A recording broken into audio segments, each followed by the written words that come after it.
Olá, meninas! Aqui quem fala é a Daiane do grupo Esposas que Oram. Estamos na jornada Uma Vida com Propósitos, de Rick Warren. Hoje nós estamos no dia 3. O que dirige sua vida? Percebi que o que faz os homens correrem atrás do sucesso é a inveja. Eclesiastes 4:4. Thomas Carlyle disse: o homem sem propósitos é como um barco sem leme, um vira-lata, um nada, um ninguém. A vida de todo indivíduo é dirigida por algo. A maioria dos dicionários define o verbo dirigir como guiar, controlar, direcionar. Se você está dirigindo um carro, batendo um prego ou chutando uma bola, estará naquele momento guiando, controlando e direcionando. Que força motriz dirige a sua vida? Nesse exato momento, é possível que um problema, uma urgência ou o fim de um prazo determinado estejam direcionando você. É possível que uma lembrança dolorosa, um temor ou uma crença inconsciente também o estejam dirigindo. Centenas de circunstâncias, valores e emoções podem dirigir a sua vida. Eis aqui 5 dos mais comuns. Primeiro, muitos são dirigidos pela culpa.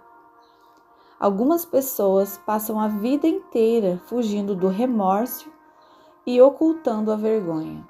Dirigidas pela culpa, são manipuladas pelas lembranças. Permitem que o passado controle o futuro e, frequentemente, punem a si mesmas, sabotando o próprio sucesso. Quando Caim pecou, a sua culpa afastou-o da presença de Deus.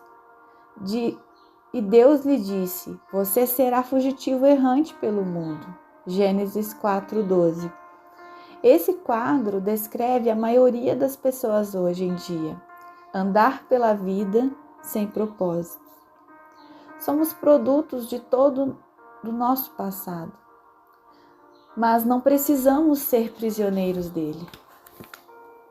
O propósito de Deus não é restringido por nosso passado. Ele tornou um assassino chamado Moisés num líder e um covarde chamado Gideão num corajoso herói. Também pode fazer coisas maravilhosas como o restante da sua vida. Deus, ele é especialista em dar às pessoas um novo começo. A Bíblia diz, lá em Salmos 32:1, como é feliz o homem que tem suas desobediências perdoadas e seus pecados cobertos. Outro ponto, muitos são dirigidos pelo ressentimento e pela raiva. Algumas pessoas apegam-se a mágoas sem jamais superá-las. Em vez de aliviar a dor por meio do perdão, revivem-na continuamente em seu pensamento. Quando dirigidas pelo ressentimento, calam-se e interiorizam a raiva, enquanto outras se irritam e agridem outros. Ambas as reações são nocivas e inúteis. O ressentimento sempre machuca mais o ofendido que a pessoa que o ofendeu. Enquanto o ofensor provavelmente já se esqueceu do insulto e seguiu em frente, você continua angustiado em sua dor, perpetuando o que aconteceu. Ouça, aqueles que o magoaram no passado não poderão continuar a feri-lo, a menos que você se agarre à dor por meio do ressentimento. O que passou, passou, nada pode mudar o passado. Você apenas se machuca com a amargura. Para o seu próprio bem, aprenda com o passado e mande-o para bem longe de você. A Bíblia diz: ficar desgostoso e amargurado é loucura, é falta de juízo que leva à morte. Jó 5:2. Outro ponto é que muitos são dirigidos pelo medo. Seus temores provavelmente resultam de experiências traumáticas e de expectativas fantasiosas crescimento num lar extremamente severo ou mesmo de predisposição genética. Independentemente do que tenha causado tal situação, pessoas dirigidas pelo medo com frequência perdem grandes oportunidades por terem medo de correr riscos. Em vez disso, comportam-se de maneira cautelosa, evitando arriscar-se e tentando manter sempre o status quo. O medo é o encarceramento voluntário, que o impedirá de se tornar no que Deus pretende que você seja. Você deve dirigir contra isso, com as armas da fé e do amor. A Bíblia diz: no amor não há espaço para o medo.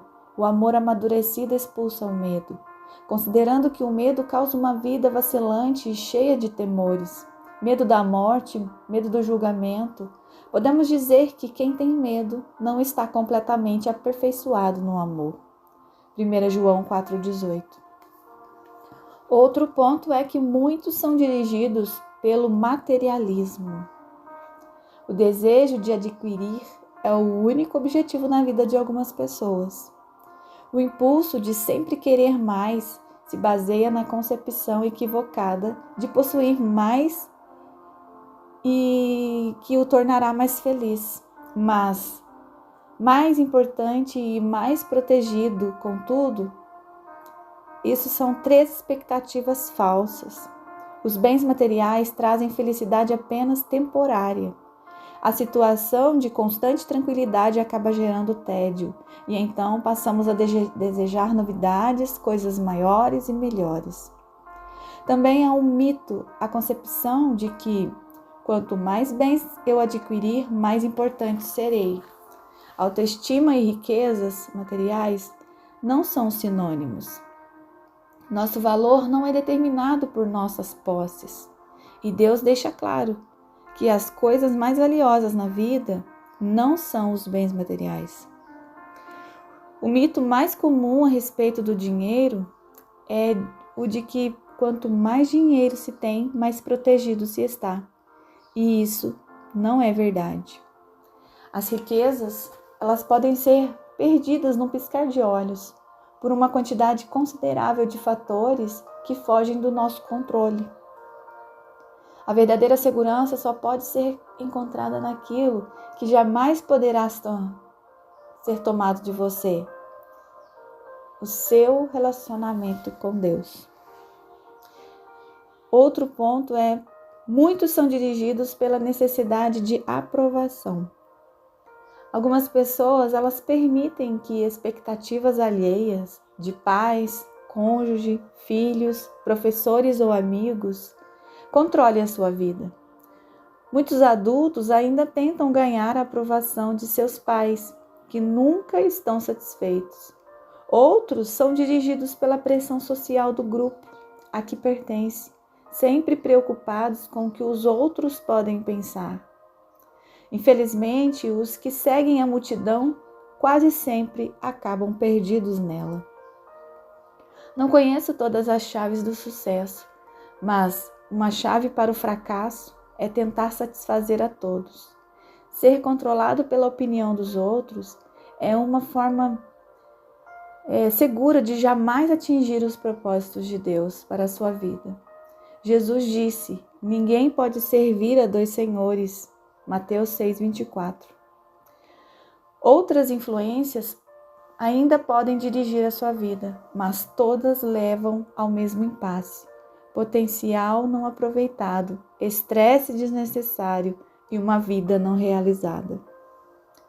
Essa jornada de 40 dias mostrará como ter uma vida dirigida por propósitos, uma vida guiada, controlada e direcionada pelos propósitos de Deus. Nada é mais importante que conhecer os propósitos de Deus para a sua vida, e nada pode compensar o prejuízo de não os conhecer. Nem o sucesso, nem as riquezas, nem a fama, nem os prazeres. Sem um propósito, a vida não passa de movimento sem sentido, uma atividade sem direção ou uma série de acontecimentos sem motivo. Sem um propósito, a vida é banal, mesquinha e inútil. Agora ele fala sobre as vantagens de uma vida dirigida por propósitos. Ele diz que há 5 grandes vantagens em se viver uma vida com propósitos. A primeira vantagem é: conhecer o propósito de sua vida faz com que ela tenha sentido. Fomos feitos para alcançar algum significado na vida. Por isso, tantas pessoas recorrem a métodos questionáveis, como a astrologia, a psicologia, para descobri-lo. Quando a vida faz sentido, você pode suportar quase tudo. Do contrário, ela se tornará insuportável. Um jovem na casa dos 20 anos escreveu: "Sinto-me um fracassado, pois eu luto para me tornar algo que eu nem ao menos sei o que é. Tudo que sei fazer é sobreviver. Se um dia eu descobrir o meu propósito, aí sim começarei a viver." Sem Deus, a vida não tem propósito. Sem um propósito, a vida não faz sentido. E sem o sentido, a vida não tem relevância nem esperança. Na Bíblia, diversas pessoas expressaram a sua falta de esperança. Isaías queixou-se: "Trabalhei por nada, não tenho nada a apresentar, depois de uma vida inteira de trabalho duro." Isaías 49:4. Jó disse: "Meus dias são vazios e sem esperança." Jó 7:6. "Detesto a vida, não quero mais viver. Deixe-me em paz, pois a minha vida não vale nada." Jó 7:16.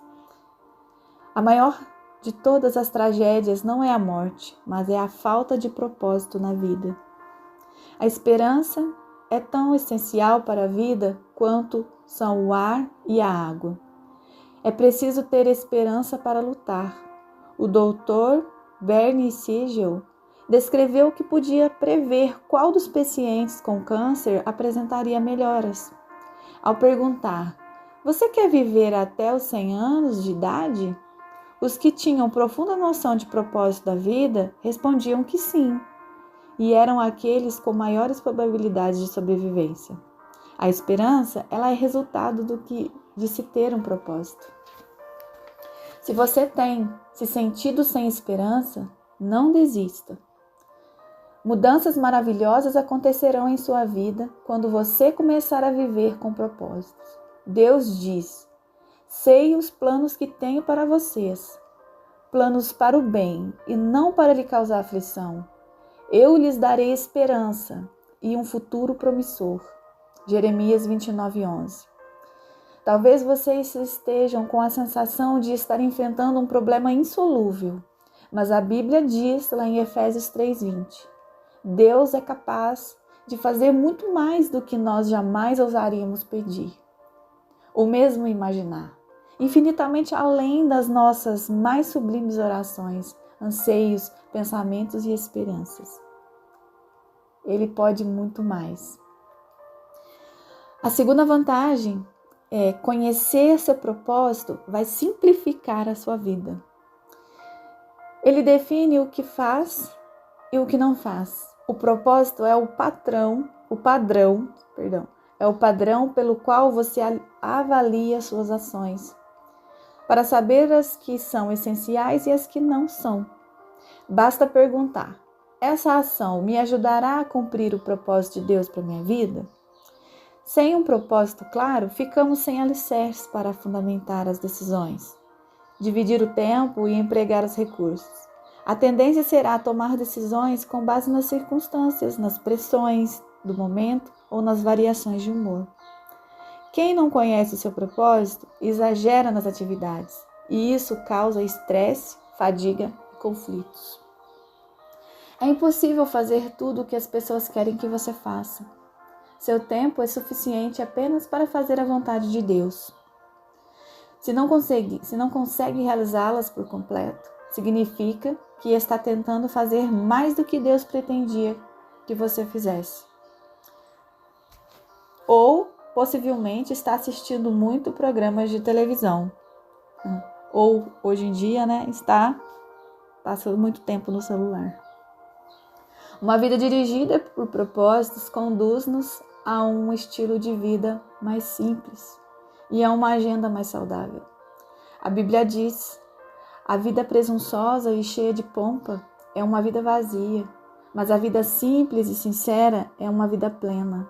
Provérbios 13, 7. Isso também leva à paz de espírito.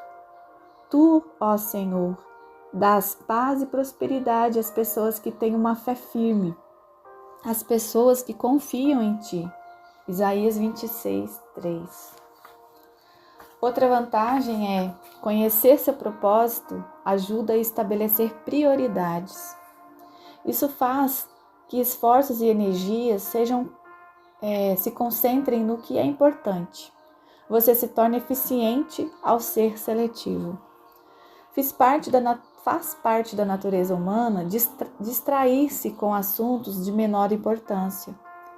Fazemos a nossa vida um jogo. Henry David observou que as pessoas vivem num desespero silencioso. Mas hoje uma melhor descrição seria distração sem objetivos. Muitas pessoas são como giroscópios, rodopiando num ritmo frenético, sem jamais chegar a lugar nenhum. Sem um propósito definido, você ficará mudando de rumo, de emprego, de relacionamentos, de igreja, na esperança de que cada mudança seja definitiva ou preencha o vazio do seu coração.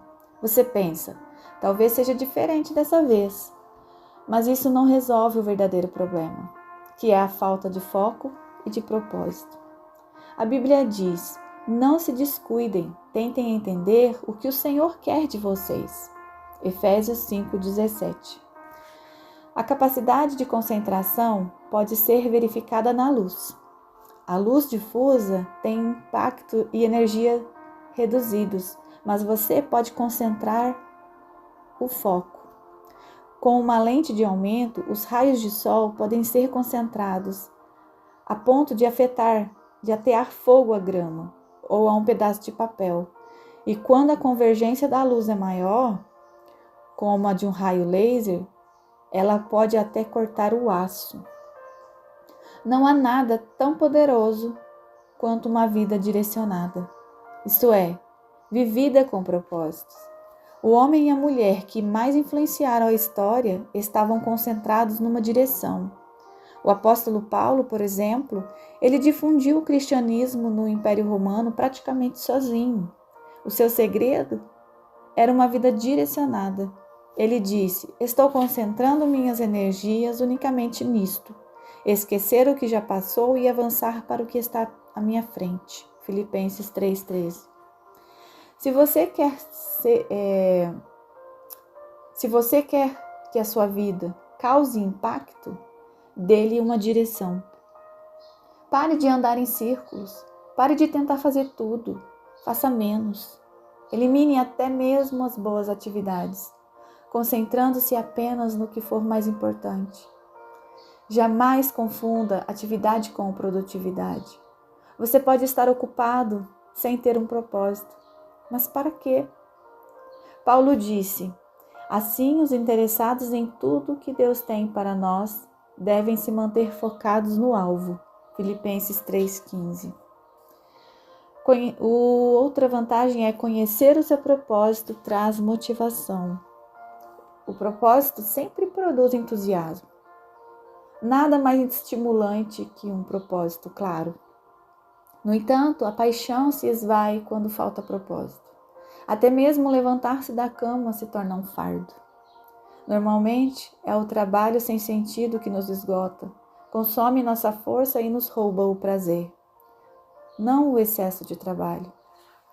George Bernard Shaw escreveu: esta é a verdadeira alegria da vida, ser usado para um propósito reconhecido por você mesmo como grandioso.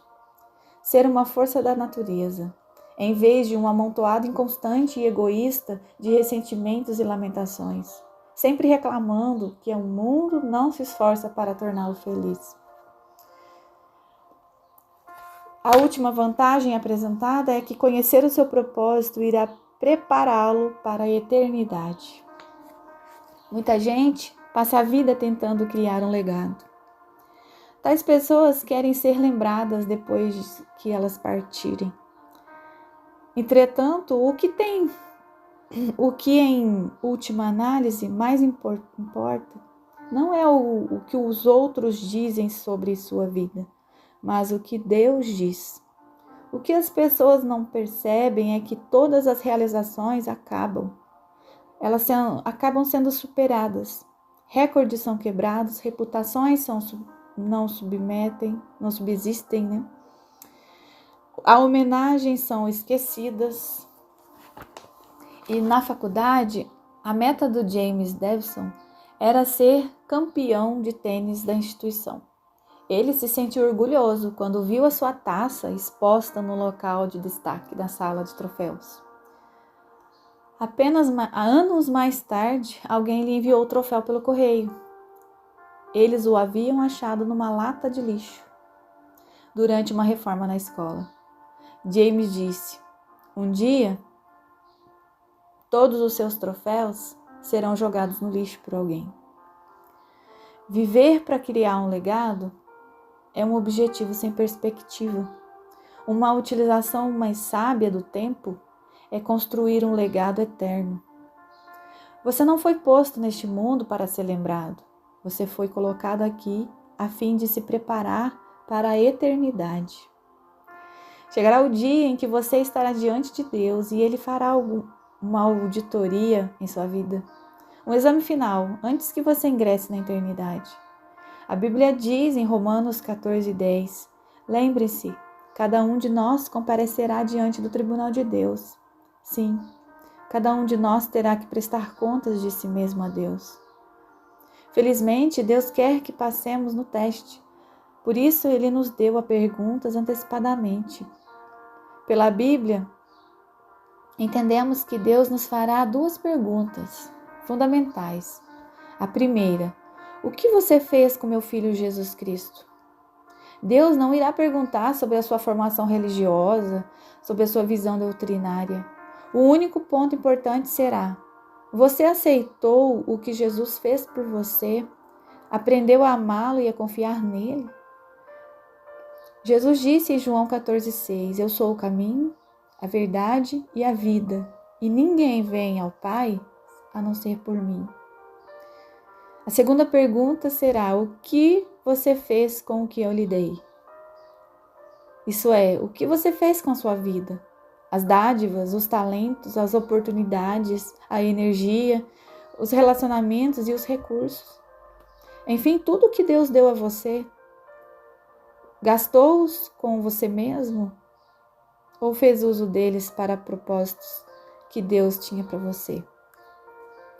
Prepará-lo para essas duas perguntas é o objetivo desse livro.